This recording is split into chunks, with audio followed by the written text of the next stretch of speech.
ನಮ್ಮ ಮಲಪ್ರಭಾದು ನೀವು ನೋಡಿದರೆ ಗತಿ ಕಣ್ಣಲ್ಲಿ ನೀರು ಬರ್ತದೆ.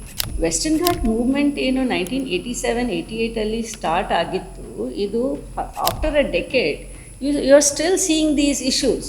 It was coming up. Fast flowing rivers have their own ecology and their own need to flow. Rivers are meant to flow. ಇದು ಬಂದೂರ ನಾಲದು ಏನು ಪ್ರಾಜೆಕ್ಟ್ ಅದು ಪ್ರಪೋಸಲ್ ಮಾಡಿದ್ದು, ಅದು from an engineering view point ಅದು ಇಂಜಿನಿಯರ್ಸ್ ಮಾಡಿದ್ದಾರೆ. ಇವತ್ತು ಅದು ಈಚೆ ಆಚೆ ಮಾಡಿ ನೀವೇನೋ ಇಂಜಿನಿಯರಿಂಗ್ ಮಾಡಿದರೆ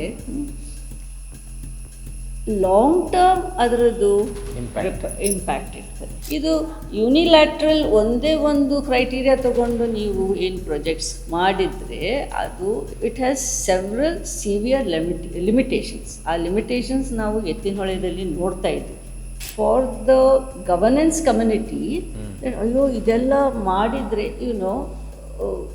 ಏನಾಗೋದು ಅಂತ, because the polity has to look at everything. They can't only look at ecological sensitive anta. Idu issues are only growing. No remedies. No remedies. Where is the wherewithal? Where is the strength?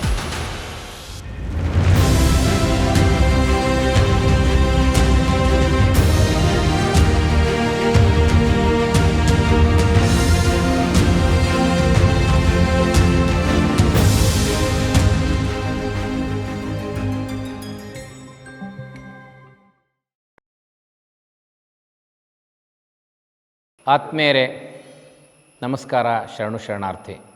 ನಮ್ಮ ದೇಶದಲ್ಲಿ ಬೇರೆ ಬೇರೆ ವಿವಾದಗಳ ಥರ ನೀರಿನ ವಿವಾದ ಕೂಡ ಒಂದು. ನಾವು ಅದನ್ನು ನದಿಗಳ ಹಂಚಿಕೆ, ನದಿಗಳ ಪಕ್ಕದ ರಾಜ್ಯದ ಜೊತೆಗೆ ವ್ಯವಹರಿಸುವಾಗ ಅನೇಕ ತಂಟೆ ತಕರಾರುಗಳಿರ್ತವೆ. ಹಾಗೆ ಕರ್ನಾಟಕದ, ಅದರಲ್ಲೂ ವಿಶೇಷವಾಗಿ ಉತ್ತರ ಕರ್ನಾಟಕದ ಕುಡಿಯೋ ನೀರಿನ ಸಮಸ್ಯೆಗಾಗಿ ಕಳಸಾ ಬಂಡೂರಿ ಯೋಜನೆ ಅನ್ನೋದನ್ನು ನಾವು ಕೇಳ್ತಾ ಇದ್ವಿ. ಹಾಗೆ ಮಲಪ್ರಭಾ ನದಿ ಹರಿದು ಅದು ನವಿಲು ತೀರ್ಥದಲ್ಲಿ ನೀರು ಶೇಖರಣೆಗೊಂಡು ಹುಬ್ಬಳ್ಳಿ, ಧಾರವಾಡ, ಗದಗಿನ ಅನೇಕ ಪ್ರದೇಶಗಳಲ್ಲಿ ಕುಡಿಯೋ ನೀರಿನ ವ್ಯವಸ್ಥೆಗಾಗಿ ಸುಮಾರು 20 ವರ್ಷಗಳಿಂದ ಜನ ಹೋರಾಟ ಮಾಡ್ತಾನೆ ಬರ್ತಾ ಇದ್ದಾರೆ. ಆದರೆ ಈ ರೀತಿಯ ಹೋರಾಟಗಳು ಪ್ರಾರಂಭ ಆದಾಗ ಪರಿಸರವಾದಿಗಳು ಕೆಲವು ತಕರಾರುಗಳನ್ನು ತೆಗಿತಾರೆ. ಹಾಗೆ ಸರ್ಕಾರ ಕೂಡ ಪರಿಸರವಾದಿಗಳನ್ನು ಉಪೇಕ್ಷೆ ಮಾಡಿ ಅವರು ಅಭಿವೃದ್ಧಿಯ ವಿರೋಧಿಗಳು ಅನ್ನುವಂಥ ತಪ್ಪು ಚಿತ್ರಣವನ್ನು ಕೊಡುವ ಅಪಾಯ ಕೂಡ ಇದೆ. ಒಟ್ಟಾಗಿ ನಮ್ಮ ಅಭಿವೃದ್ಧಿ ಅನ್ನೋದು ಪರಿಸರಕ್ಕೆ ಮಾರಕ ಆಗಿದೆ ಅನ್ನೋದು ಅಷ್ಟೇ ಸತ್ಯ. ಈ ಹಿನ್ನೆಲೆಯಲ್ಲಿ ನಮ್ಮ ಜೊತೆಗೆ ಇವತ್ತು ಈ ಕಳಸಾ ಬಂಡೂರಿ ಯೋಜನೆಗೆ ಸಂಬಂಧಪಟ್ಟಂತೆ ಇದರ ಸಾಧಕ ಬಾಧಕಗಳು, ಅಪಾಯಗಳು, ಮಲಪ್ರಭಾ ನದಿಯ ತಟದಲ್ಲಿ ಇರುವಂಥ ಅಭಯಾರಣ್ಯದ ಸ್ಥಿತಿಗತಿ ಏನಾಗಿದೆ ಅನ್ನೋದನ್ನು ಮಾತಾಡಲಿಕ್ಕೆ ಬಹಳ ಆಸಕ್ತ ರೀತಿಯಲ್ಲಿ ಸಮಾಜ ಸೇವೆಯಲ್ಲಿರುವ ಕ್ಯಾಪ್ಟನ್ ನಿತೀಶ್ ಧೋಂಡ್, ನೈಲಾ ಕೊಯ್ಲೋ, ಶಾರದಾ ಗೋಪಾಲ್ ಅವರು ನಮ್ಮ ಜೊತೆಗಿದ್ದಾರೆ. ನಾನು ಅವರನ್ನು ಮಾತಿಗೆ ಸ್ವಾಗತಿಸ್ತೇನೆ. ನಮಸ್ಕಾರ. ನಮಸ್ಕಾರ. ನಮಸ್ಕಾರ. ನಮಸ್ಕಾರ. ಈಗ ನಾವು ಬಹಳ ಚರ್ಚೆ ಮಾಡ್ತಿರ್ತೀವಿ ಕಳಸಾ ಬಂಡೂರಿ ಯೋಜನೆ ಅಂತ. ಅದು ಬರೋದರಿಂದ ನಮಗೆ ಕುಡಿಯೋ ನೀರಿನ ಸಮಸ್ಯೆ ಬಗೆಹರಿತದೆ ಅನ್ನುವಂಥ ಒಂದು ಜನರಲೈಸ್ ಚಿತ್ರಣ ಇದೆ. ಸೊ ಇದಕ್ಕೆ ನಿಮ್ಮದು ತಕರಾರಿದೆಯೋ ಅಥವಾ ಪರವಾಗಿದ್ದೀರೋ ಅಥವಾ ಏನು ಆಗಬೇಕು ಅಂತ ನೀವು ಬಯಸ್ತೀರಿ? ಇದರ ಹಿನ್ನೆಲೆ ಏನು? ಇದು ತಿಳುವಳಿಕೆ ಮತ್ತು ಇದು ನಮ್ಮದು ಇದು ಹೋರಾಟ ಅನ್ರಿ, ಇಲ್ಲಾದರೆ ಜನರಿಗೆ ಜಾಗೃತ ಮಾಡೋದು ಒಂದು ಪ್ರಯತ್ನ ಅಂತ ತಿಳ್ಕೊಳ್ಳಿ. ಇದು ಒಂದು 30 ವರ್ಷ ಹಿಂದೆಯಿಂದ ಶುರುವಾಗಿರೋದು. ನಾನು ಇದರಲ್ಲಿ ಇರೋದು ಒಂದು 30 ವರ್ಷದಿಂದ. ಅದಕ್ಕಿಂತ ಮುಂಚೆ ಸ್ವಲ್ಪ ತಿಳುವಳಿಕೆ ಬಂದಿತ್ತು ಜನರಿಗೆ. ಇದು ಏನಾದರೂ ಇಲ್ಲಿ ಒಂದು ಪ್ರಾಜೆಕ್ಟ್ ಬರ್ತಾ ಇದೆ, ಏನಾದರೂ ಒಂದು ಅಟೆಂಪ್ಟ್ ಆಗ್ತಾ ಇದೆ ಅಂತ. ನಂದು ಇದರಲ್ಲಿ ಜೋಡುವ ಕಾರಣ ಅಂದರೆ ನಾನು ಖಾನಾಪುರ ತಾಲೂಕದಲ್ಲಿ ಹುಟ್ಟಿದ್ದು ಬೆಳೆದಿದ್ದು. ಮತ್ತು ಮಲಪ್ರಭಾ ನದಿ ಏನಿದೆ ಅಲ್ಲಿ ನಾನು ಮಲಪ್ರಭಾದ ನಾನು ಮಗಳು ಅಂತ ನಾನು ತಿಳ್ಕೊಳ್ತೀನಿ. ನಾನು ಆಮೇಲೆ ಮುಂದೆ ಹೋಗಿ ಪರ್ಯಾವರಣ ಶಾಸ್ತ್ರ ಸ್ವಲ್ಪ ಕಲ್ತಿದ್ದೀನಿ ಮತ್ತು ಪ್ರಾಣಿಶಾಸ್ತ್ರನೂ ಕಲ್ತಿದ್ದೀನಿ. ಇದು ಏನಾಗ್ತಾ ಇದೆ ಅಪ್ಪ ಅಂತ ಒಂದು ಸ್ವಲ್ಪ ಚಿಂತೆ ಇರ್ತದೆ. ಚಿಂತೆ ಯಾಕೆ ಇರ್ತದೆ ಅಂದರೆ ನಮಗೆ ನಮ್ಮದು ಕಾಡು, ನಮ್ಮ ನೀರು, ನಮ್ಮ ನದಿ ಅಂದರೆ ಅದು ನಮ್ಮದು ಒಂದು ಮನೆಯಲ್ಲಿ ನಮ್ಮ ಮನೆ ಅಂತಲೇ ನಾವು ತಿಳ್ಕೊಂಡು ನಿಮ್ಮ ಬಂದಿದ್ದೀವಿ. ಬದುಕಿನ ಅವಿಭಾಜ್ಯ ಅಂಗನೂ ಅದು. ಹಾಂ ಹಾಂ ನಮ್ಮದು ಮನೆ ಅಂತ ನಾವು ತಿಳ್ಕೊಂಡು ಬಂದಿದ್ದೀವಿ. ನಮ್ಮದು ಮನೆ ಅಂದರೆ ಒಂದು ಕಟ್ಟಡದಲ್ಲಿ ಇಲ್ಲ, ಅದು ಆ ಥರ ನಾವು ಬೆಳೆದಾಗ ನಮಗೆ ಸ್ವಲ್ಪ ಆಸಕ್ತಿ ಇರ್ತದೆ. ಇದು ಈ ಇದು ನಮ್ಮ ಖಾನಾಪುರ ತಾಲೂಕಿನ ಅರಣ್ಯ ಏನಿದೆ ಅಲ್ಲ, ಅದು ನಮಗೆ ಸ್ವಲ್ಪ ಆಸಕ್ತಿದು ಅರಣ್ಯ ಇತ್ತು. ಅಲ್ಲಿ ನಮಗೆ ಸ್ವಲ್ಪ ಲೇಟ್ 1997 1998 ನಮ್ಮ ಕಡೆ ಬೆಳಗಾವಿಂದ ಸುಮಾರು ಟ್ರೆಕ್ಕರ್ಸ್ ಇದ್ದರು, ನ್ಯಾಚುರಲಿಸ್ಟ್ ಇದ್ದರು, ಫೋಟೋಗ್ರಾಫರ್ಸ್ ಇದ್ದರು. ಅವರು ಸ್ವಲ್ಪ ಸೈಕ್ಲಿಸ್ಟ್ ಇದ್ದರು. ಅವರು ಸ್ವಲ್ಪ ಒಂದು ಶನಿವಾರ ಭಾನುವಾರ ಸ್ವಲ್ಪ ಟೈಮ್ ಸಿಕ್ಕರೆ, ಕಾಲೇಜ್ ಟೀಚರ್ಸ್ ಇದ್ದರು, ಅವರು ಮಕ್ಕಳಿಗೆ ಒಂದು ಅರಣ್ಯ ಒಂದು ವಿಸಿಟ್ ಕೊಡೋಣ, ಒಂದು ಸ್ವಲ್ಪ ಎಡ್ಯುಕೇಷನ್ ಮಾಡೋಣ ಅಂತ ಒಂದು ಅದು ಆ ಥರ ಸ್ಟಾರ್ಟ್ ಆಗಿತ್ತು.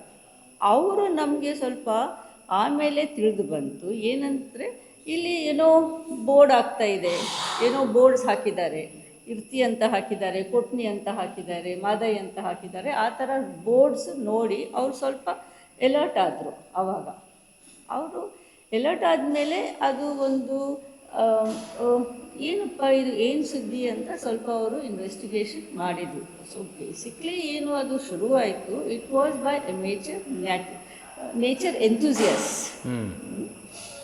ಆವಾಗ ಆ ಕಾಲದಲ್ಲಿ 1997-98 ನಮ್ಮ ಊರಲ್ಲಿ ಬೆಳಗಾಂನಲ್ಲಿ ಲೆಫ್ಟಿನೆಂಟ್ ಜನರಲ್ ಸರ್ ದೇಶಪಾಂಡೆ ಅವರು ಅಲ್ಲೇ ಇರ್ತಿದ್ರು. ಅವರು retired well decorated soldier, well known soldier. ಅವರು ಅಲ್ಲೇ ಇದ್ದರು. ಅವ್ರಿಗೆ ನಾವು ಸ್ವಲ್ಪ ಈಗ ಇದು ಏನು ಮಾಡೋದು ಅಂತ ನೋಡುವಾಗ ಜನರಲ್ ಸರ್ ದೇಶಪಾಂಡೆಗೆ ಒಂದು ಕೇಳಿ ನೋಡೋಣ ಇದು ಹೇಗೆ ಮಾಡೋದು ಅಂತ. ಅವರು ಇದರಲ್ಲಿ ಸ್ವಲ್ಪ ಆಸಕ್ತಿ ತಗೊಂಡು ನಾವು ಎಲ್ಲರೂ ಆ ಹಳ್ಳಿಗೆ ಹೋಗಿ ಟ್ರೆಕ್ ಮಾಡಿ ಆ ಸಮಸ್ಯೆ ತಿಳ್ಕೊಂಡಾಗ ಇದು ನಮಗೆ ತಿಳಿತು, ಆ ಅರಣ್ಯದಲ್ಲಿ ಏನೇನು ಬೇಡ ಅಲ್ಲ ಅದೆಲ್ಲ ಆಗ್ತಾಯಿತ್ತು. ಕೋಚಿಂಗ್ ಆಗ್ತಾಯಿತ್ತು, ಕ್ಲಿಯರ್ ಫೆಲ್ಲಿಂಗ್ ಆಗ್ತಾಯಿತ್ತು, ಸ್ಯಾಂಡ್ ಮೈನಿಂಗ್ ಆಗ್ತಾಯಿತ್ತು, ಮತ್ತು ಮೈನಿಂಗ್ ಸಹ ಆಗ್ತಾಯಿತ್ತು, ಬಾಕ್ಸೈಟ್ ಮೈನ್ಸು ಆಚೆ ಈಚೆ. ಮತ್ತು ಅದರಲ್ಲಿ ಒಂದು ಇದು ನೀರಿಂದು ಒಂದು ಡೈವರ್ಷನ್ ಪ್ರಾಜೆಕ್ಟ್ ಅಂತ ಆಚೆ ಈಚೆ ಬೋರ್ಡ್ಸ್ ನೋಡಿದ್ವಿ. ಇನಿಷಿಯಲಿ ನಾವು ಇದು ಏನು ಸ್ಟಾರ್ಟ್ ಮಾಡಿದ್ವಿ ಅಂದರೆ, ಇದು ಪೋಚಿಂಗ್ ಯಾಕೆ ಆಗ್ತಾಯಿದೆ, ಇಲ್ಲಿ ಕ್ಲಿಯರ್ ಫೆಲ್ಲಿಂಗ್ ಯಾಕೆ ಆಗ್ತಾಯಿದೆ, ಇಲ್ಲಿ ಸ್ಯಾಂಡ್ ಮೈನಿಂಗ್ ಯಾಕೆ ಆಗ್ತಾಯಿದೆ, ಇಲ್ಲಿ ಬಾಕ್ಸೈಟ್ ಮೈನ್ಸು ಚಿಕ್ಕದು ಯಾಕಿದೆ ಅಂತ ಅದು ನೋಡಿಕೊಂಡು ಹೋಗುವಾಗ ನಮಗೆ ತಿಳಿತು ಇದು ಒಂದು ಇಷ್ಟು ಬುಷ್ ಫೈರ್ಸ್ ಇದೆ ಇಲ್ಲಿ. ಇದು ಇಲ್ಲಿ ಸಹ ಆಗ್ತಾಯಿದೆ, ಅಲ್ಲಿ ಸಹ ಆಗ್ತಾಯಿದೆ, ಅದು ಆಗ್ತಾಯಿದೆ, ಇದು ಆಗ್ತಾಯಿದೆ. ಇದಕ್ಕೆ ಒಂದು ಪ್ರೊಟೆಕ್ಷನ್ ಬೇಕಾದರೆ ಹಳ್ಳಿಗಳಲ್ಲಿ ಆವಾಗ ಎಲ್ಲ ಕಾಡು ಹಳ್ಳಿಗಳು ಅಲ್ಲಿ ಎಲ್ಲಿ ಏನೂ ಫೆಸಿಲಿಟೀಸ್ ಇಲ್ಲ. ನಾವು ಅಲ್ಲಿ ಹೋಗಿ ಜನರಲ್ ಸರ್ ದೇಶಪಾಂಡೆ ಮೋಸ್ಟ್ಲಿ ಅಲ್ಲಿ ಹೋಗಿ ಟೆಲಿಫೋನ್ ಡಿಪಾರ್ಟ್ಮೆಂಟ್ಗೆ ಹೇಳಿ, ಒಂದು ಊರಿಗೆ ಒಂದು ಟೆಲಿಫೋನ್ ಆದರೆ ಇರಲಿ ನೀವು, ಯಾಕಂದರೆ ಅಲ್ಲಿ ಏನೂ ಎಮರ್ಜೆನ್ಸಿ ಇದ್ದರೆ ಅವರು ಒಂದು ಪಾಲ್ಕಿ ಮಾಡಿ ಪೇಷಂಟ್ಸ್ಗೆಲ್ಲ ನಡ್ಕೊಂಡು ತರ್ತಿದ್ರು. ಆ ಥರ ಅದು ಇತ್ತು. ಈಗ ಅದು ಮಾಡುವಾಗ ನಾವು ತಿಳುವಳಿಕೆ ತಿಳಿದ ಮೇಲೆ ನಾವು ಆಚೆ ಈಚೆ ಮಾತನಾಡಿ ಚರ್ಚೆ ಮಾಡುವಾಗ ಇದು ನಮ್ಮದು ಅರಣ್ಯ ಏನು ಇದೆ ಅಲ್ಲ, ಅದಕ್ಕೆ ಹೇಗೆ ಪ್ರೊಟೆಕ್ಷನ್ ತರ್ಬೋದು ಅಂತ ಒಂದು ಪ್ರಶ್ನೆ ಬಂತು. ಅರಣ್ಯ ಯಾರ್ದು? ಅರಣ್ಯ ಜನರದು. ಆದರೆ ಆ ಅರಣ್ಯ ಮೇಲೆ ರೂಲ್ಸು ರೆಗ್ಯುಲೇಷನ್ಸು ಯಾವುದಿದೆ? ನಮ್ಮ ಸರ್ಕಾರದಿದೆ, ಸ್ಟೇಟ್ ಸರ್ಕಾರದಿದೆ, ಸೆಂಟ್ರಲ್ ಸರ್ಕಾರದ್ದು ಇದೆ. ಈಗ ಸ್ಟೇಟ್ ಗೌರ್ಮೆಂಟ್ಗೆ ಮತ್ತು ನಮ್ಮ ಸೆಂಟ್ರಲ್ ಗೌರ್ಮೆಂಟ್ಗೆ ನಾವು ಸುಮಾರು ಪತ್ರ ವ್ಯವಹಾರ ಮಾಡಿ ಒಂದು ಪರ್ಯಾಯ ಏನು ಮಾಡ್ಬೋದು ಅಂತ ಚರ್ಚೆ ಮಾಡಿ, ಇದಕ್ಕೆ ನಾವು ವೈಲ್ಡ್ ಲೈಫ್ ಸ್ಯಾಂಚುರಿ ಅಂತ ಡಿಕ್ಲೇರ್ ಮಾಡಿದರೆ ಸುಮಾರು ಈ ಥರದ್ದು ಆ್ಯಕ್ಟಿವಿಟಿ ಸ್ವಲ್ಪ ಕವ್ ಆಗ್ತವೆ. ಅದು ಬೇಸಿಕ್ಲಿ ನಾವು ಸ್ಟಾರ್ಟ್ ಮಾಡಿದ್ದು ನಮ್ಮ ಇದೆಲ್ಲ ಆ್ಯಕ್ಟಿವಿಟೀಸ್ ಏನು ಆಗ್ತಾಯಿದೆ ಅದು ಆಗಬಾರ್ದು ಅಂತ. ಮತ್ತು ಇದು ನದಿದು ತಿರುಗಿಸಿ ಈಚೆ ಆಚೆ ಹಾಕೋದು, ಅಲ್ಲಿ ಏನೇನೋ ಪಂಪ್ ಸ್ಟೋರೇಜ್ ಮಾಡೋರು, ಇದು ಮಾಡೋರು, ಮೈಕ್ರೋ ಎಲೆಕ್ಟ್ರಿಕಲ್ ಅದು ಅಂತ ಒಂದು ದೊಡ್ಡದು ಪ್ರಾಜೆಕ್ಟ್ ಇತ್ತು. ಅದು ನಾವು ಆ್ಯಸ್ ಅ ಪ್ರೊಟೆಕ್ಷನ್ ಏನು ಮಾಡ್ಬೋದು ಅಂತ ತಿಳುವಳಿಕೆ ಮಾಡಿ, ಅದು ಒಂದು ಸ್ಯಾಂಚುರಿ ಆದರೆ ಅದಕ್ಕೆ ಪ್ರೊಟೆಕ್ಷನ್ ಬರ್ತದೆ ಅಂತ. ಅಂದರೆ ಅದನ್ನು ಮೊದಲು ಸ್ಯಾಂಕ್ಚುರಿ ಅಂತ ಡಿಕ್ಲೇರ್ ಮಾಡಿರಲಿಲ್ಲ, ಅದು protected forest and private forest ಇತ್ತು, ಅದರ ಸ್ಯಾಂಕ್ಚುರಿ ಅಂತ ಡಿಕ್ಲೇರ್ ಸ್ಯಾಂಚುರಿ ಇರಲಿಲ್ಲ ಅಲ್ಲಿ. ಅದಕ್ಕೆ ನಾವು ಎಫರ್ಟ್ಸ್ ಸುಮಾರು ಒಂದು 10-15 ವರ್ಷ ಎಫರ್ಟ್ ಆದಮೇಲೆ ಅದು ಸ್ಯಾಂಚುರಿ ಆಗಿದೆ. ಆವಾಗ ತನಕ ಅದು ರಿಸರ್ವ್ ಫಾರೆಸ್ಟ್ ಇತ್ತು, ಮತ್ತು ಲಾಟ್ ಆಫ್ ಪ್ರೈವೇಟ್ ಲ್ಯಾಂಡ್ಸ್ ಅಲ್ಲಿ. ಏನಾಗಿದೆ, ನಮ್ಮದು ಒಂದು ಬ್ರಿಟಿಷ್ ಹೆರಿಟೇಜ್ ಇದ್ದಂತೆ ಅಲ್ಲಿ ಅಂದರೆ ಆ ಹಳ್ಳಿ ಜನರಿಗೆ ದೊಡ್ಡ ದೊಡ್ಡ ಲ್ಯಾಂಡ್ ಹೋಲ್ಡಿಂಗ್ಸ್ ಇದೆ. 300 acres 200 acres ಇದೆಲ್ಲ ಪ್ರೈವೇಟ್ ಲ್ಯಾಂಡ್ಸ್. ಅದು ಏನು ನಾನು ಕ್ಲಿಯರ್ ಫೆಲ್ಲಿಂಗ್ ಹೇಳ್ತಾ ಇದ್ದೀನಲ್ಲ, ಅದು ಅವರು ಬಡವರು ಜನ ಅವರು. ಅದು ಕ್ಲಿಯರ್ ಫೆಲ್ಲಿಂಗ್ ಯಾರಾದರೂ ಕಾಂಟ್ರಾಕ್ಟರ್ ಹೇಳ್ತಾರೆ, ಅರೆ ನಾನು ಇದು ತೊಗೊಂಡು ಹೋಗ್ತೀನಿ ನಿಮ್ಗೆ ಇಷ್ಟು, ಅವರು ಹ್ಞೂ ಅಂತಾರೆ. ಅದು ಕ್ಲಿಯರ್ ಫೆಲ್ಲಿಂಗು ಕರ್ಬ್ ಮಾಡಲಿಕ್ಕೆ, ಇದು ನದಿ ಪ್ರೊಟೆಕ್ಷನ್ ಮಾಡಬೇಕಂದ್ರೆ ಅದಕ್ಕೆ ಒಂದು ಸ್ಯಾಂಚುರಿ ಸ್ಟೇಟಸ್ ಬಂದರೆ ಅದು ಆಗ್ತದೆ ಅಂತ ನಮ್ಮದು ಒಂದು ತಿಳುವಳಿಕೆಯಿಂದ ನಾವು ಅದು ಹೋರಾಟ ಮಾಡಿದ್ವಿ, ಎಂಗೇಜ್ ಮಾಡಿದ್ವಿ. ಅದು ಮಾಡುವಾಗ ನಮ್ಮದು ಏನಾಯ್ತಂದರೆ, ಇದು ಖಾನಾಪುರದಲ್ಲಿ ಇದಾಗ್ತಾ ಇದೆಯಾ, ಆಚೆ ಕಾಳಿ ನದಿಯಲ್ಲಿ ಮತ್ತು ದಾಂಡೇಲಿಯಲ್ಲಿ ಅದೇ ಏನೇನೋ ಸಮಸ್ಯೆ ಬರ್ತಾಯಿತ್ತು. ಎಲ್ಲಿ ಕಾಡಿದೆ ವೆಸ್ಟರ್ನ್ ಘಾಟ್ಸ್ನಲ್ಲಿ ಅಲ್ಲಿ ಏನೇನೋ ಸಮಸ್ಯೆ ಬರ್ತಾನೇ ಇದೆ. ಅದು ಕಾನ್ಫ್ಲಿಕ್ಟ್ಸ್ ಆಫ್ ಇಂಟ್ರೆಸ್ಟ್ ಎಲ್ಲಿ ಇದೆ ಅಲ್ಲಿ ಸಮಸ್ಯೆಗಳು ಇರ್ತವೆ. ಆಮೇಲೆ ಈಚೆ ಗೋವಾದಲ್ಲಿ ದೊಡ್ಡ ಮೈನಿಂಗ್ ಲಾಬಿ ಇದೆ, ದೊಡ್ಡ ಮೈನಿಂಗ್ ಆಗ್ತಿತ್ತು ಅಲ್ಲಿ. ಈಚೆ ನಮ್ಮ ಸದರ್ನ್ ಮಹಾರಾಷ್ಟ್ರದಲ್ಲಿ ಸಹ ಅದೇ ಕತೆ ಆಗ್ತಿತ್ತು. ಅದಕ್ಕೆ ನಾವೇನು ಮಾಡಿದ್ವಿ, ಅರೌಂಡ್ 1999-2000 ಅಯ್ಯೋ ಇವೆಲ್ಲ ಇಲ್ಲಿ ಸಹ ಬುಷ್ ಫೈರ್ ಅಲ್ಲಿ ಸಹ ಬುಷ್ ಫೈರ್, ಅದಕ್ಕೆ ಒಂದು ಬ್ಲ್ಯಾಂಕೆಟ್ ಏನಾದರೂ ಪ್ರೊಟೆಕ್ಟಿವ್ ಕವರ್ ಆಗಬೇಕಾದ್ರೆ ಏನಾಗಬೇಕು ಅಂತ ಒಂದು ವಿಚಾರ ಬಂತು. ಆವಾಗ ನಮಗೆ ಸುಮಾರು ಜನರು ದೊಡ್ಡ ಅದು ಒಂದು ಟೀಮೇ ಇತ್ತು, ವೆರಿ ಆ್ಯಕ್ಟಿವ್ ಟೀಮ್. ಅದರಲ್ಲಿ SR ಹಿರೇಮಠ್ ಅವರಿದ್ದರು, ಜನರಲ್ ಸರ್ ದೇಶಪಾಂಡೆ ಅವರಿದ್ದರು, ನಮ್ಮ ಕಡೆಯಿಂದ ಸುಮಾರು ಜನ ಇದ್ದರು, ದಿಲೀಪ್ ಕಾಮತ್ ಅವರಿದ್ದರು, ಶಿವಾಜಿ ಕಾಗ್ನಿಕರ್ ಅವರಿದ್ದರು, ನಮ್ಮ ಸುಮಾರು ಪ್ರೊಫೆಸರ್ಸ್ ಇದ್ದರು, ಇವರೆಲ್ಲರೂ ಇದ್ದರು. ಮತ್ತು Tata institute of social sciences volunteers ಇದ್ದರು ಅಲ್ಲಿ. ಅವರೆಲ್ಲ ಸ್ವಲ್ಪ ಇದು ಅಡ್ವೊಕಸಿ ಅದು ಇದು ಏನಪ್ಪ ತಿಳುವಳಿಕೆ ಅಂತ ತಿಳಿಯೋಣ ಅಂತ ಒಂದು ಪ್ರಶ್ನೆ ಬಂದಾಗ ಆವಾಗ 2000 ಒಂದು ಕಮಿಟಿ ರಿಪೋರ್ಟ್ ಬಂದಿತ್ತು, Pranab Sen committee report for deciding the criteria for ecologically sensitive areas ಅಂತ. ಅದು ಪ್ರಣವ್ ಸೇನ್ ಕಮಿಟಿಯಲ್ಲಿ ಅವರು ಒಂದು ಕ್ಲಿಯರ್ ಒಂದು ಇದು ಕೊಟ್ಟಿದ್ದಾರೆ, ಪಟ್ಟಿನೇ ಕೊಟ್ಟಿದ್ದಾರೆ. ಇದಿದ್ದರೆ ಇದು ಸೆನ್ಸಿಟಿವ್, ನೆಕ್ಸ್ಟ್ ಇದ್ದರೆ ಇದು sensitive. If you have forest cover over 80%, that is ecologically sensitive. If you have river origins, that is absolutely sensitive. If you have biodiversity, that is sensitive. If you have steep slopes, that is sensitive. ನಾವು ಇದು ಎಲ್ಲ ಇದು ನಮ್ಮ criterias match ಮಾಡುವಾಗ, ಅರೆ ಇದು ಎಲ್ಲ criteria ನಮ್ಮಲ್ಲಿದೆ, ಇದು ಎಲ್ಲ ಕ್ರೈಟೀರಿಯಾ ಇದೆ, ಇದು ಸೂಪರ್ ಸೆನ್ಸಿಟಿವ್ ಏರಿಯಾ, ಇದು ಸೂಪರ್ ಸೆನ್ಸಿಟಿವ್ ಏರಿಯಾ ಆಗಿದೆ. Other than the criteria for the ocean and the ocean phase or the river or the sea, ಎಲ್ಲ ಕ್ರೈಟೀರಿಯಾ ನಮ್ಮ ಕಡೆ ಇದೆ. ಇದು ಒಂದು ಕಡೆ ಒಂದು ನಮ್ಮದು ಪಾಲಿಸಿದು ಒಂದು ನಮಗೆ ತಿಳ್ಕೊಳ್ಳೋಕ್ಕೆ ಬಂತು. ಇನ್ನೊಂದು ಕಡೆ ಏನಾಯಿತು, ಎಲ್ಲರೂ ಇಲ್ಲಿ ಕಾಳಿ ಕಡೆ, ಇಲ್ಲಿ ಗೋವಾ ಕಡೆ, ಇಲ್ಲಿ ಸೌತ್ ಮಹಾರಾಷ್ಟ್ರ, ಇದು ಎಲ್ಲ ಕಾಂಟಿಗ್ಯೂಸ್ ಫಾರೆಸ್ಟ್ ನಮ್ಮದು. ಇಲ್ಲಿ ಎಲಿಫೆಂಟ್ ಕಾರಿಡೋರ್ ಇದೆ, that belt of correct western ghat belt. ನಮ್ಮದು ಕಾಂಟಿಗ್ಯೂಸ್ ಟ್ರೈ ಜಂಕ್ಷನ್ದು ಏನು ಕಾಂಟಿಗ್ಯೂಸ್ ಫಾರೆಸ್ಟ್ ಇದೆ ಇಂದ ಕಾಳಿಯಿಂದ ನಮ್ಮ ರಾಧಾನಗರಿ ತನಕ ಅಂತ ತಿಳ್ಕೊಳ್ಳಿ. ಇದು ಎಲ್ಲ ಕಾಂಟಿಗ್ಯೂಸ್ ಫಾರೆಸ್ಟ್ನಲ್ಲಿ ಇಷ್ಟೆಲ್ಲ ಪ್ರಾಬ್ಲಮ್ಸು, ಇಷ್ಟೆಲ್ಲ ಏನೇನು ನಡೀತಾ ಇದೆ, ಇದಕ್ಕೆ ಒಂದು blanket cover. These are all bush fires. ಎಷ್ಟು ಬುಷ್ ಫೈರ್, ಯು ನಾಕ್ at one the other one comes up.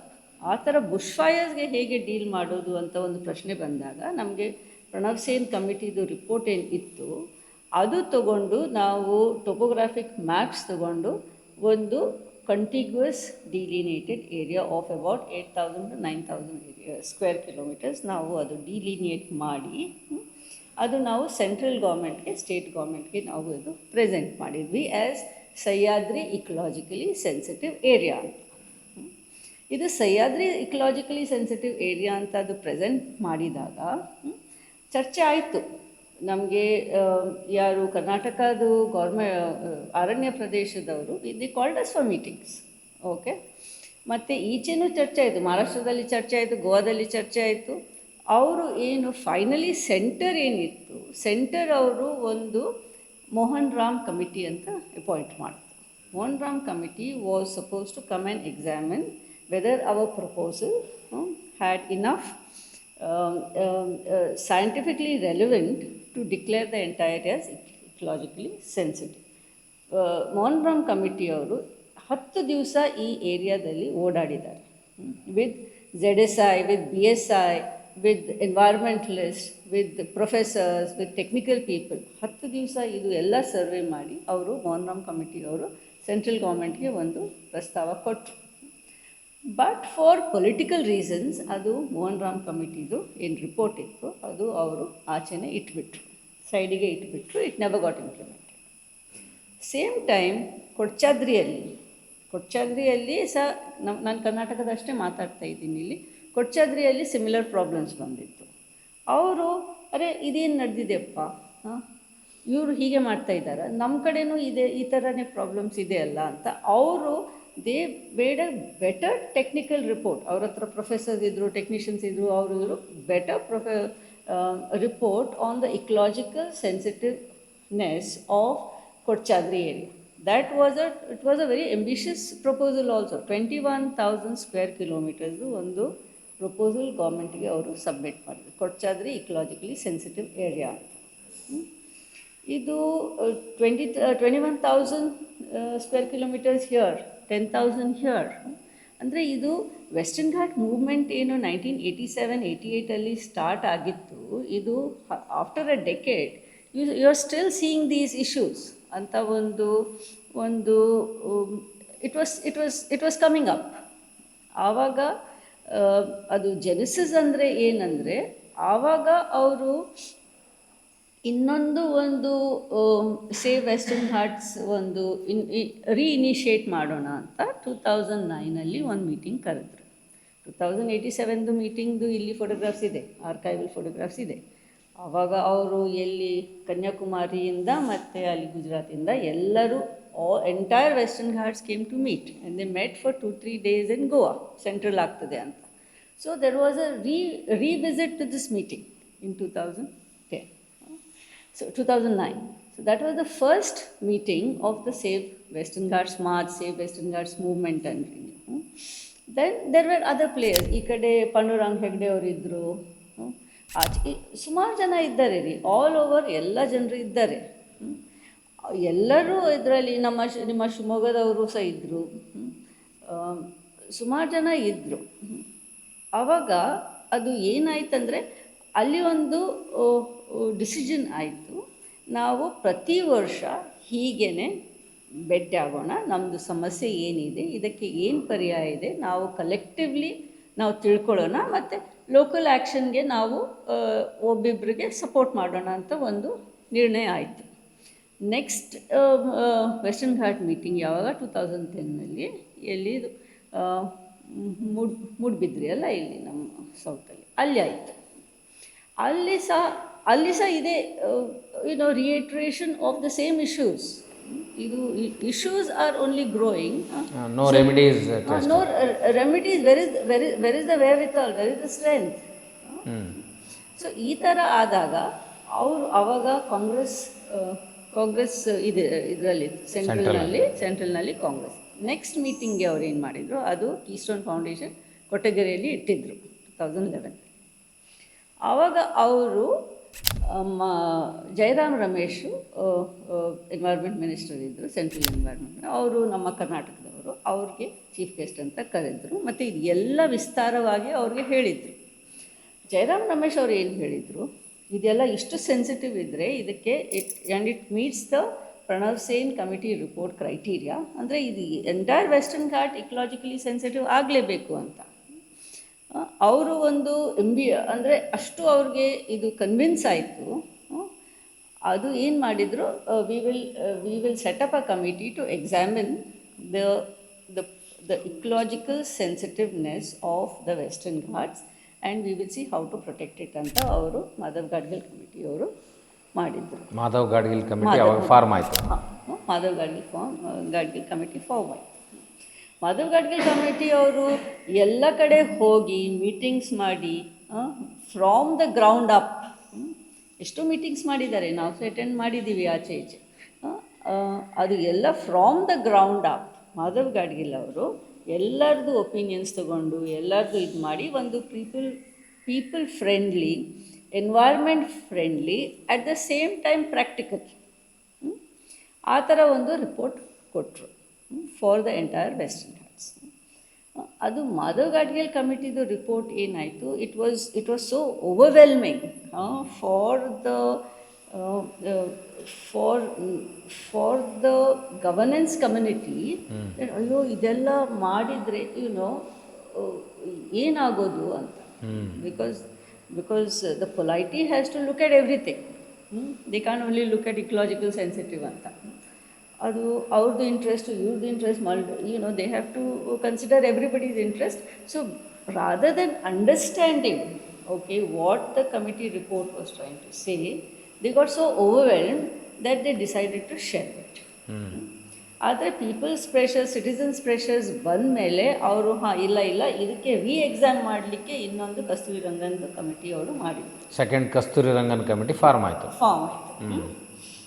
ಆ ಕಸ್ತೂರಿ ರಂಗನ್ ಕಮಿಟಿಯವರು, Kasturi Rangan is a professor of astrophysics. ಅವ್ರಿಗೆ ನೀವು ಕಮಿಟಿ ಮಾಡಿದ ಮೇಲೆ ಗೌರ್ಮೆಂಟ್ ಕಮಿಟಿ ಅಪಾಯಿಂಟ್ ಮಾಡಿದರೆ ಏನು ನೀವು you can reject it, you can say no, you can say I am not competent, I am an astrophysicist, what are you asking me about this ಅಂತ. That would have been, if you ask me personally, I think that would have been in scientific temper of Dr. Kasturi Rangan, late Dr. Kasturi Rangan, who has done exemplary work in astrophysics. But it is not related to environment. So unfortunately, wrong person was chosen. Yeah, I'm not saying that. He would have, they did what they could and they looked but at. But ಅವರಿಗೆ ಇದ್ರದ್ದು ಒಂದು ವರದಿ ಇತ್ತಲ್ಲ already, Gadgil report ಇತ್ತಲ್ಲ to study that. Gadgil report ಇತ್ತು, but ಅವ್ರಿಗೆ his brief was to come up with something new, something that was palatable. Okay, something that was palatable to people who, the decision makers and people who matter. So ಅವ್ರೇನು ಮಾಡಿದರು, ಇದು entire Western Ghats ಏನು doctor Madhav Gadgil ಅವರು, Madhav Gadgil doctor has made a very good job of it. ಇದು ecological sensitive zone 1, zone 2, zone 3, zone 4. Zone 1 is no go area, absolutely sacrosanct, ಇದಕ್ಕೆ ಮುಟ್ಟಬೇಡಿ ನೀವು. Zone 2ದಲ್ಲಿ regulated ಏನಾದರೂ ಮಾಡ್ಬೋದು ನೀವು. ಝೋನ್ 3ದಲ್ಲಿ ಇನ್ನೂ ಸ್ವಲ್ಪ ಏನಾದರೂ ಲಿಬರಲ್ ಆಗಿ, ಲಿಬ್ರಲ್. ಝೋನ್ 4ಅಲ್ಲಿ ಇನ್ನೂ ಲಿಬ್ರಲ್. ಸೊ ಅದು ಸ್ಟ್ಯಾಗರ್ಡ್ ಆ್ಯಂಡ್ ವೆರಿ ಸೆನ್ಸಿಬಲಿ ಮಾಡಿದ್ದು ರಿಪೋರ್ಟ್ ಅದು. ಕಸ್ತೂರಿ ರಂಗನ್ ಅವ್ರು ಏನು ಮಾಡಿದರು, ಅವರು ಮೋಸ್ಟ್ಲಿ ಸೈಂಟಿಫಿಕ್ ಡೇಟಾ ನೋಡಿ and data that is available from the satellite datas ನೋಡಿ ಅವರು ಇದು ಇಕಲಾಜಿಕಲ್ ಸೆನ್ಸಿಟಿವ್ ಏರಿಯಾ ಇಷ್ಟಿದೆ, ಅವರು ಝೋನ್ 1, ಝೋನ್ 2, ಝೋನ್ 3 ಅದೆಲ್ಲ ತೆಗೆದುಬಿಟ್ರು, ನೋಡ್ಲಿಕ್ಕೆ ಹೋಗಲಿಲ್ಲ. ಅವರು ಏನು ತೆಗೆದಿಲ್ಲ, ವಾಟ್ ಎವರ್ ದಟ್ ಅವ್ರ ಕಮಿಟಿ ಏನು ಡಿಸೈಡ್ ಮಾಡಿತ್ತು ಅದು. ಅವ್ರೇನು ಮಾಡಿದರು, ವಿಲೇಜಸ್ ನೇಮ್ ಮಾಡಿದರು. ಕರ್ನಾಟಕದ ಈ ಜಿಲ್ಲೆಯಲ್ಲಿ ಇಷ್ಟು ಹಳ್ಳಿಗಳು ಇದೆಲ್ಲ ಇಕಲಾಜಿಕಲ್ ಸೆನ್ಸಿಟಿವ್ ಇದೆ ಅಂತ. ಇನ್ನೊಂದು ಧಾರವಾಡ ಡಿಸ್ಟ್ರಿಕ್ಟಲ್ಲಿ ಹೀಗೆ ಇದೆ, ಶಿವಮೊಗ್ಗದಲ್ಲಿ ಹೀಗೆ ಇದೆ. ವಾಟ್ ಡಿಸ್ಟ್ರಿಕ್ಟ್ ವೈಸ್ ಅವರು ಲಿಸ್ಟ್ ಆಫ್ ವಿಲೇಜಸ್ ಕೊಟ್ಟರು. So that one is a committee report. So not the people nor the government nor the elected representative wanted even Kasturi Rangan report. ಅದಕ್ಕೆ ಎಷ್ಟೋ ಹೋರಾಟ ಆಯಿತು, ನಮಗೆ ಬೇಡ, ಇದು ಬೇಡ, ಅದು ಬೇಡ ಅಂತ. ಆದರೆ ಏನಾಗಿದೆ ಅಂದರೆ Kasturirangan report, the central government has acknowledged it. The way of acknowledging is ಅವರು ಗೆಜೆಟ್ ನೋಟಿಫಿಕೇಷನ್ಸ್ ಮಾಡಿದ್ದಾರೆ. ಗೆಜೆಟ್ ನೋಟಿಫಿಕೇಷನ್ 1 ಆಯಿತು, ಲ್ಯಾಪ್ಸ್ ಆಯಿತು, 2 ಆಯಿತು, ಲ್ಯಾಪ್ಸ್ ಆಯಿತು, 3 ಆಯಿತು, ಅದು It has got a series of draft notifications which have all lapsed. ಇನ್ 2024 ಇನ್ನೊಂದು ಸಲ ಇವ್ರು ಏನಪ್ಪ ಎಲ್ಲರೂ ಇಲ್ಲಿ ಇಷ್ಟು ಅಂದರೆ citizens are so aware and they want something ಅಂತ ಅದು ಒಂದು ಪೀಪಲ್ಸ್ ಸ್ವಲ್ಪ ಅದು ಪಬ್ಲಿಸೈಸ್ ಮಾಡಿದರು, ಇನ್ನೂ ಕೇಳಿದರು ಪೀಪಲ್ಸ್ ಫೀಡ್ಬ್ಯಾಕ್. ಎಲ್ಲರೂ everybody wrote to the MOEF, ಹೀಗೆ ನಮಗೆ ಇದು ಹೀಗೆ ಇರಬೇಕು, ಹೀಗೆ ಇರಬೇಕು, ಇಲ್ಲಿ ಗ್ರೌಂಡ್ ರಿಯಾಲಿಟಿ ಹೀಗೆ ಇದೆ, ಇದು ಹಳ್ಳಿಯಲ್ಲಿ ಏನೂ ಸೆನ್ಸಿಟಿವಿಟಿ ಇಲ್ಲ, ಆದರೆ ಈ ಹಳ್ಳಿಗಳಲ್ಲಿ ಈ ಊರಲ್ಲಿ ಸೆನ್ಸಿಟಿವ್ ಇದೆ, ಇಲ್ಲಿ ಸ್ವಲ್ಪ ನೀವು ನೋಡಿರಿ, ಇದು ಸ್ವಲ್ಪ ಸೆನ್ಸಿಟಿವ್ ಮಾಡಿರಿ ಅಂತ ಆ ಥರ ಪೀಪಲ್ಸ್ ಎಲ್ಲ ರೆಸ್ಪಾನ್ಸಸ್ ಹೋಗಿದೆ. That also has been kept on the back burner. ಈಗ ಇದೆಲ್ಲ ಸಮಸ್ಯೆ ಇದ್ದಾಗ ಇದು ಬ್ಯಾಕ್ಗ್ರೌಂಡ್ ಇದು ಇದೆ. ಇದರಲ್ಲಿ ಏನಾಯಿತು, ಮಾಧವ್ ಗಾಡ್ಗಿಲ್ ಅವ್ರಿಗೆ ಕಮಿಟಿ ಫಾರ್ಮ್ ಮಾಡಿ ಇದು ನೋಡಿ ಅಂತ ಹೇಳಿದರು. He has to start somewhere ಅದು, and he has to look at interstate. ಆವಾಗ ಸೆಸಾ ರಿಪೋರ್ಟ್ ಏನಿತ್ತು, that was the only report ಈ ಹ್ಯಾಡ್ ಇನ್ ಹ್ಯಾಂಡ್, ಬಿಕಾಸ್ ಸೆಸಾ was looking at on interstate ಏನು management plans. Ultimately it comes down to management plans, regulation and management plans. ಇದರಲ್ಲಿ ಏನು managements plan ಆಗ್ಬೋದು, ಏನು ಮಾಡ್ಬೋದು ಅಂತ ಅವರು ಸೆಸಾದು ಏನು ರಿಪೋರ್ಟ್ ಇದೆ ಅಲ್ಲ, because it is looking at Maharashtra, Goa, Karnataka 6 ಸ್ಟೇಟ್ಸ್ನಲ್ಲಿ 3 ಸ್ಟೇಟ್ದು ಅವರು ಏನೋ ಮಾಡಿದಾರಪ್ಪ ಜನರು, ಅವ್ರಿಗೇನು ತಿಳುವಳಿಕೆ ಇದೆ. So he picked up that and the first presentation to the MOEF, his official presentation to the MOEF was based on the SESA report, which is our report. And it is also part of his WGEP report, the Annexure 11 ಅಂದರೆ ಸೆಸಾನೇ ಹಾಕಿದ್ದಾರೆ ಅವರು. ಸೆಸಾದು presentation what he did to the government. ಇದು ಒಂದು conservation effort ಅಂತ ನೀವು ನೋಡ್ಬೋದು. ಆವಾಗನೇ ಇದು ಬಯೋಡೈವರ್ಸಿಟಿ ಡಾಕ್ಯುಮೆಂಟೇಷನ್ ಆಗಿದೆ, ಇಲ್ಲಿ NBSAP ರಿಪೋರ್ಟ್ ಆಗಿದೆ, ನ್ಯಾಷನಲ್ ಲೆವೆಲ್ NBSAP ರಿಪೋರ್ಟ್ ಆಗಿದೆ, ನ್ಯಾಷನಲ್ ಬಯೋಡೈವರ್ಸಿಟಿ ಆ್ಯಕ್ಷನ್ ಪ್ಲ್ಯಾನ್. ಆ ರಿಪೋರ್ಟು ಸಹ ಗೌರ್ಮೆಂಟಿಗೆ ಬೇಡ, ಅದು ಸಹ ಅಲ್ಲಿ ಇಟ್ಟಿದ್ದಾರೆ. ಇದು ಇದ್ರದ್ದು ರಿಪರ್ಕೇಷನ್ಸ್ ನಮಗೆ ಈಗ ಕಾಣ್ತಾ ಇದೆ. 2015ನಲ್ಲಿ ಫ್ಲಡ್ಸು, 2016ನಲ್ಲಿ ಮತ್ತೇನೋ ಲ್ಯಾಂಡ್ ಸ್ಲೈಡ್ ಆಗ್ತಾಯಿದೆ, ಫ್ಲಡ್ ಆಗ್ತಾಯಿದೆ, ವಯನಾಡ್ ನಾವು ನೋಡ್ತಾ ಇದ್ದೀವಿ. ಸರ್, ಇಲ್ಲಿ ಈಗ ಈ ವಿಷಯಕ್ಕೆ ಬರೋದಾದ್ರೆ ಈ ವಿಷಯಕ್ಕೆ ಬರುವಾಗ ಇಲ್ಲಿ ನಮಗೆ ಏನಾಗಿದೆ, ನಮ್ಮದು ಮಲಪ್ರಭಾ, ಇದು ನಮ್ಮದು ಖಾನಾಪುರದು ಏನು ವೆಸ್ಟರ್ನ್ ಘಾಟ್ ಪ್ಯಾಚ್ ಇದೆ ಅಲ್ಲ, ಅದರಲ್ಲಿ ಇದು ಸೀರೀಸ್ ಆಫ್ ಮೌಂಟೇನ್ ರೇಂಜಸ್ ಏನಿದೆ ಅಲ್ಲ, ಅದರಲ್ಲಿ one side of the mountain ಮಲಪ್ರಭಾದು ಒರಿಜಿನ್ ಆಗ್ತದೆ ಕಣ್ಕುಂಬಿಯಲ್ಲಿ, ಇನ್ನೊಂದು side of the mountain it's the same range line. On this side ನಮ್ಮದು ಖಾನಾಪುರ ತಾಲೂಕಿನಲ್ಲಿಯೇ ಮಾದಾಯಿದು ಒರಿಜಿನ್ ಆಗ್ತದೆ. ಮಾದಾಯಿದು 2-3 ಮೇನ್ ಟ್ರಿಬ್ಯೂಟರೀಸ್ ಇದೆ, ಕಳಸಾ ಇದೆ, ಬಂದೂರ ಇದೆ, ಹಲ್ತಾರ್ ಇದೆ. ಇದು ಮೇನ್ ಅದರಲ್ಲಿ ಇನ್ನೂ ಸ್ವಲ್ಪ ಸಬ್ ಟ್ರಿಬ್ಯೂಟರೀಸ್ ಅದೆಲ್ಲ ಇದೆ. ಆದರೆ ಇವು ಏನು ಇದೆ ಅಲ್ಲ, these are originating within the century and they flow within the century and then they move into Goa. So the feature of rivers is that ಈಗ ಈಸ್ಟ್ ಫ್ಲೋಯಿಂಗ್ ರಿವರ್ ಇದ್ದರೆ ಅದು ಸ್ಲೋಲಿ ಮಿಯಾಂಡ್ರಿಂಗ್ ಈಚೆ ಹೋಗಿ ಅದು ಬೇ ಆಫ್ ಬೆಂಗಾಲ್ಗೆ ಹೋಗ್ತದೆ. ಈಗ ನಮ್ಮ ಕಡೆ ಇದು ನಮ್ಮ ಮಲಪ್ರಭಾ ಎಲ್ಲಿ ಕೂಡಲ ಸಂಗಮ ತನಕ ಹೋಗ್ತದೆ, ಆಮೇಲೆ ಅದು ಕೃಷ್ಣಗೆ ಜೋಡಿಸಿ ಆಮೇಲೆ ಬೇ ಆಫ್ ಬೆಂಗಾಲ್ಗೆ ಹೋಗ್ತದೆ. ಈಚೆ ನಮ್ಮ ಮಾದಾಯಿ ಎಲ್ಲಿ ಹೋಗ್ತದೆ, ಇದು ನಮ್ಮ ಗೋವಾಗೆ ಹೋಗ್ತದೆ. It's a fast flowing river. ಯಾಕಂದರೆ ವೆಸ್ಟರ್ನ್ ಘಾಟ್ಸ್ಗೆ ಮೌಂಟೇನ್ ರೇಂಜ್ ಏನಿದೆ ಅಲ್ಲ, on the west they are straight mountains, on the east ಹೀಗೆ ಸ್ಲೋಪ್ ಇದೆ. ಅದಕ್ಕೆ ವೆಸ್ಟ್ ಫ್ಲೋಯಿಂಗ್ ರಿವರ್ಸ್ ಏನಾಗ್ತದೆ ಅಲ್ಲ, ಇವೆಲ್ಲ ಏನಾಗ್ತದೆ, ಇದು ಫಾಸ್ಟ್ ಫ್ಲೋಯಿಂಗ್, ರ್ಯಾಪಿಡ್ 90 ಕಿಲೋಮೀಟರ್ನಲ್ಲಿ ಅಲ್ಲಿ ಹೋಗಿ ಮುಟ್ತದೆ ಅದು ಸಮುದ್ರಕ್ಕೆ. ಈ ಕಡೆ ಈಚೆ 1500 ಕಿಲೋಮೀಟರ್ಸ್ ಹೋಗಿ ಆಮೇಲೆ ಅದು ಸಮುದ್ರಕ್ಕೆ ಮುಟ್ತದೆ. ಇದು rapid fast flowing rivers have their own ecology and their own need to flow. Rivers are meant to flow. Rivers by their innate nature are meant to flow and then nurture whatever they are flowing through.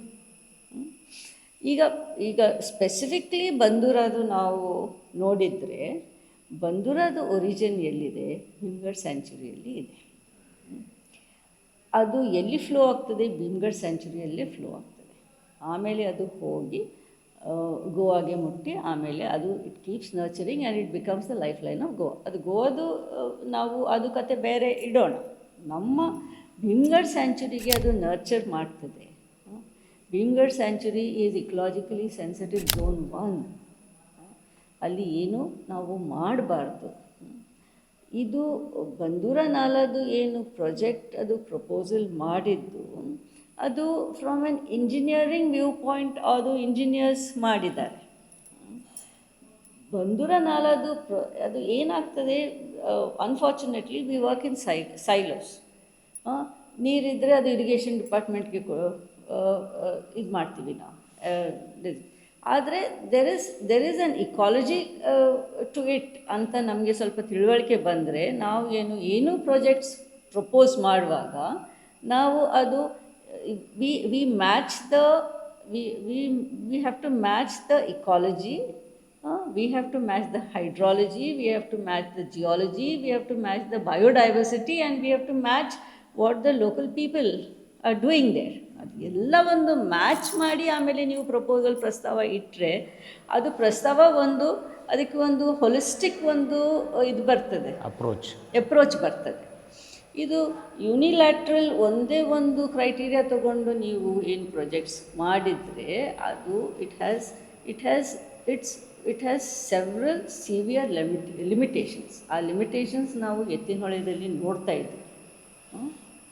ಅದು ಸುಮ್ಮನೆ ನೀರು and only ನೀರು ಅಂತ ನೀವು ನೋಡಿದರೆ ಅದಕ್ಕೆ limitations ಇರ್ತದೆ. ಇವತ್ತು ಅದು ಆಚೆ ಮಾಡಿ ನೀವೇನೋ ಇಂಜಿನಿಯರಿಂಗ್ ಮಾಡಿದರೆ ಲಾಂಗ್ ಟರ್ಮ್ ಅದರದ್ದು ಇಂಪ್ಯಾಕ್ಟ್ ಇರ್ತದೆ. ಅದು ನಿಮ್ಮದು ನಮ್ಮದು ಅಲ್ಲ, ನೀರು ನಿಮ್ಮದು ನಮ್ಮದು ಅಲ್ಲ. We have to have intergenerational equity also. ಮುಂದಿಂದು ನಮ್ಮದು ಯಾರು ನಮ್ಮ ಮುಂದಿನ ಜನ್ರೇಷನ್ಸ್ ಅದು ಏನು, ನಮ್ಮ ಇಕಾಲಜಿದು ಏನು, ನಮ್ಮ ನೀರಿನ ಟವರ್ಗೆ ನಾವು ಹೀಗೆ ಡಿಸ್ಟ್ರಾಯ್ ಮಾಡಿದರೆ ಏನು ಅಂತ ಒಂದು ಪ್ರಶ್ನೆ ಬರ್ತದೆ. ಆದರೆ ಅಟ್ ದ ಸೇಮ್ ಟೈಮ್ ನಮ್ಮ ಹತ್ರ ಇದು as we are ಪ್ರೋಗ್ರೆಸ್ಡ್ in technologies and alternatives, ಇದೇ ಒಂದೇ ಟೆಕ್ನಾಲಜಿ ಇದೆಯಾ ನಮ್ಮ ಹತ್ರ? ನೀರಿಲ್ಲಾದರೆ ಅಲ್ಲಿಂದ ಇಲ್ಲಿ ಹಾಕೋದು ಅಂತ. Are there no examples of water harvesting, of water rejuvenation and restorations? ನಮ್ಮ ಮಲಪ್ರಭಾದು ನೀವು ನೋಡಿದರೆ ಗತಿ ಕಣ್ಣಲ್ಲಿ ನೀರು ಬರ್ತದೆ. Because Malaprabha catchment has been completely destroyed, its basin has been abused, and its water has been mismanaged. So ಇದೆಲ್ಲ ನೋಡುವಾಗ ಸ್ವಲ್ಪ ಒಂದು ಮೆಚ್ಯೂರ್ಡ್ ಆ್ಯಂಡ್ ಹೊಲಿಸ್ಟಿಕ್ ವ್ಯೂ ನಾವು ಏನಾದರೂ ಇರಲಿ ಅದು ಒಂದು ಹೊಲಿಸ್ಟಿಕ್ ವ್ಯೂ ತಗೋಬೇಕಾಗ್ತದೆ. ನಮ್ಮ ಕಡೆ ಎಕ್ಸಾಂಪಲ್ಸ್ ಇದೆ. ಶಿವಾಜಿ ಕಾಗ್ನಿಕರ್ ಅವರು ಇದ್ದಾರೆ, ಈ ಥರ ಕೆಲಸ ಮಾಡಿದ್ದವರು. ನಮ್ಮ ಹತ್ರ ಅಗ್ರಿಕಲ್ಚರಿಸ್ಟ್ ಇದ್ದಾರೆ who have shown you how to grow water efficient crops, how to grow biodiverse crops. Malaprabha ಪ್ರಪೋಸಲ್ನಲ್ಲೇ ಅದು ಇದೆ. ಮಲಪ್ರಭಾ ಸೌದತ್ತಿ ಡ್ಯಾಮ್ ಯಾವಾಗ ಆಗಿತ್ತು ಆವಾಗನೇ ಹೇಳಿದ್ದಾರೆ ಇದು ಈ ಆಗ್ರೋ ಜಿಯಾಲಜಿಕಲ್ ರೀಸನ್ನಲ್ಲಿ ಈ ಲ್ಯಾಂಡ್ಸ್ಕೇಪಲ್ಲಿ ನೀವು ಇದು ಕ್ರಾಪ್ಸ್ ಮಾಡ್ಬೋದಪ್ಪ ಅಂತ. ಅದೆಲ್ಲ ಇದೆ, ಇಟ್ಸ್ ಆಲ್ ಆನ್ ಪೇಪರ್. ಈ ಮಹದಾಯಿನ ಯಾಕೆ ನೀರಿನ ಕುಡಿಯೋ ನೀರನ್ನು ಕೊಡಬೇಕು ಅನ್ನೋದಕ್ಕೆ ಇದಕ್ಕೆ ಜೋಡಿಸ್ಬೇಕು ಅಂದರು. ಇಟ್ಸ್ ಅಗೇನ್ಸ್ಟ್ ದಿ ಎಕೋಸಿಸ್ಟಮ್ ಅಂತ ನೀವು ಹೇಳ್ತೀರಿ. ನಾನು ಅದರದ್ದು ಉಪಯೋಗ ಏನು, ಅದು what it is projected as ಅದರದ್ದು ಉಪಯೋಗ ಅಂತ ಅದು ನಾನು ಅಲ್ಲಿ ಹೋಗ್ತಾ ಇಲ್ಲ. ನಾನು ಏನು ಹೇಳ್ತಾ ಇದ್ದೀನಿ ಅದು ನಾವು ಯಾವುದೋ ಉಪಯೋಗ ಅಂತ ಹೇಳ್ಬೋದು. ನಾನೇನು ಹೇಳ್ತಾ ಇದ್ದೀನಿ, ಇದು ಯಾವುದಾದ್ರೂ ಪ್ರಾಜೆಕ್ಟ್ ಇದ್ದರೆ ಅದಕ್ಕೆ ಒಂದು ಹೊಲಿಸ್ಟಿಕ್ ವ್ಯೂ ಇರಬೇಕು. ಅದು ಹೊಲಿಸ್ಟಿಕ್ ವ್ಯೂ ಇಲ್ಲಾದರೆ ಅದಕ್ಕೆ ಲಿಮಿಟೇಷನ್ಸ್ ಇರ್ತವೆ. And those limitations I think we should take seriously.